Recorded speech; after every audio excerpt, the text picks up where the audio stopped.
To flush all the fluid out of the transmission and the oil cooler, the transmission oil cooler on this Corolla of my brother's, we're going to disconnect the return line from the oil cooler to the transmission and use the internal pump of the transmission while the vehicle is running to pump that waste fluid into a waste bucket while we simultaneously add new fluid up on top through the dipstick fill tube. So we put on a line here with a hose clamp, and then we got it going down into a waste bucket. If you got the line reversed, then you'll know it. You want the fluid that's pumping out of the cooler, and so you just start the vehicle for a half second and make sure you got it right. If you didn't, do the other line. We're dumping out all the old fluid out of the pan. As you can see, it's pretty gross. This vehicle has 200,000+ miles on it. We don't know if it's ever been done before.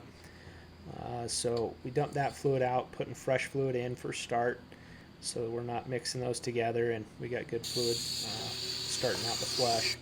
Calls for Toyota WS fluid, and Valvoline makes Max Life ATF full synthetic fluid that's a good substitute for that. That's cheaper and equivalent with a lot of makes and models, and I've had good luck with it personally. So that's getting added in there. The fresh fluid, we're in a well ventilated area. We're going to start the vehicle up, and then you can see the fluid's pumping out of the cooler and going down into our waste bucket, leaking a little bit there at the hose clamp, but not a big deal. And then basically, as that pumps fluid out, we're adding fluid up top, and also have somebody cycling the gears of the transmission so that we fill up any circuits, clutch circuits that may have drained when we dump the pan. And you basically just let it run its course while you're adding new fluid until you have the fluid coming out the color you want it, which is hopefully the same color it's going in. So on this vehicle, that took about 4 gallons to get restored to the color of new fluid.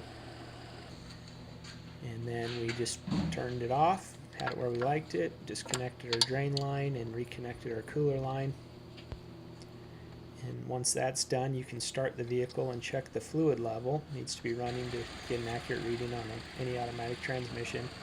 And it's high, so we added more fluid than we pumped out. And so we're going to drain a little bit here. This is nice thing about Toyotas is it does have a drain plug. And then snug it up so you don't forget. The spec is 36 foot-pounds in case you got the fluid level right, and you don't want that accidentally loose underneath. So it's still too high. We'd prefer to see this more towards the top end of the normal range. And you want to look for the dry spot there. That's where the fluid is not touching the stick in the pan. So we drained some more out. Got the level where we liked it this time. Checked for leaks. Used some brake clean to clean it up. And then that concludes that. I hope that was helpful to you and that you'll like and subscribe.